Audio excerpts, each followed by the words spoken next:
I'm glad you asked the question about Pennsylvania. It's a yes or no question. I was hoping Do you have evidence, yes or no?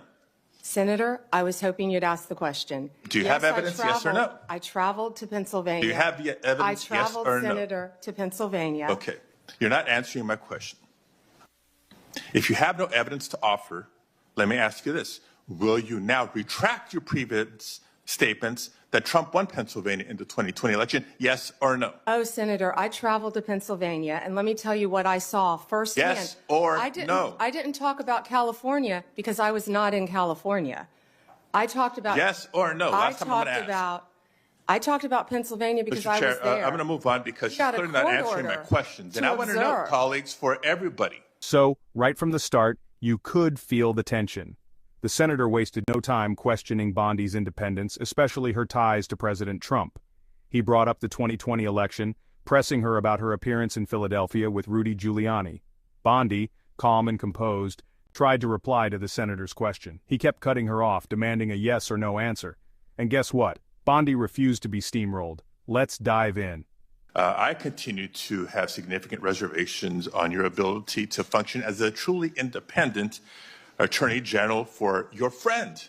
Let's say you keep referring to him, your friend, President-elect Trump. So I hope you can address some of these concerns through your responses to my questions here. Now, the first issue area is something that we didn't get a chance to touch on yesterday.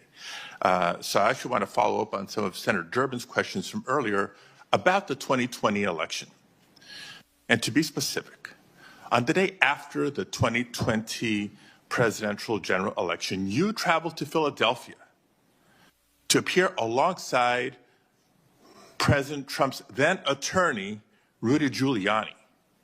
And together, you falsely asserted that President Trump had, quote, won Pennsylvania in that election. And I want to be clear, at that moment, there were still at least 1 million ballots left to be counted in Pennsylvania. Of course, President Biden went on to win the state by more than 80,000 votes. But in the following days, even after the results were clear, you continued to double down on the big lie, promoting falsehoods about election fraud and cheating without offering any actual evidence. And I remember it clearly because I served as California Secretary of State at the time, and I invited anybody associated with the Trump campaign who was making these claims to come forward with evidence of irregularities in the election or massive voter fraud. 4 years later, I still have seen none. So I ask you today, do you have any evidence of election fraud or irregularities in the 2020 election? So, First Senator. Yes or no? It's a yes or no question. First Senator. Do you have evidence, yes or no? First Senator. I'm so sorry about the fires to you and Senator Schiff and what you're going through in your states. I have to say that. I appreciate that. All my of our, clock is ticking, and I want to hear all of our your answer. hearts go out to everyone in California for what you're facing right now.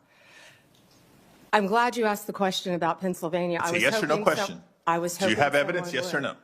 Senator, I was hoping you'd ask the question. Do you have evidence, yes or no? I traveled to Pennsylvania. Do you have the evidence, yes or no? I traveled, Senator, to Pennsylvania. Okay. You're not answering my question. If you have no evidence to offer, let me ask you this. Will you now retract your previous statements that Trump won Pennsylvania in the 2020 election, yes or no? Oh, Senator, I traveled to Pennsylvania, and let me tell you what I saw firsthand. Yes or no? I didn't talk about California because I was not in California. I talked about... Yes or no? Last time I'm going to ask.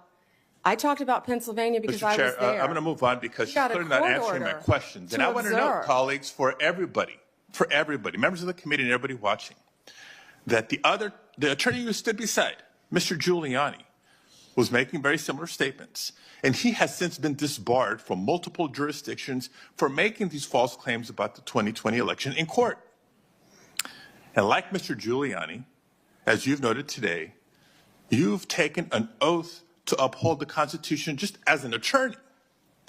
And now you're asking us to consider you to serve as the chief law enforcement officer in our country.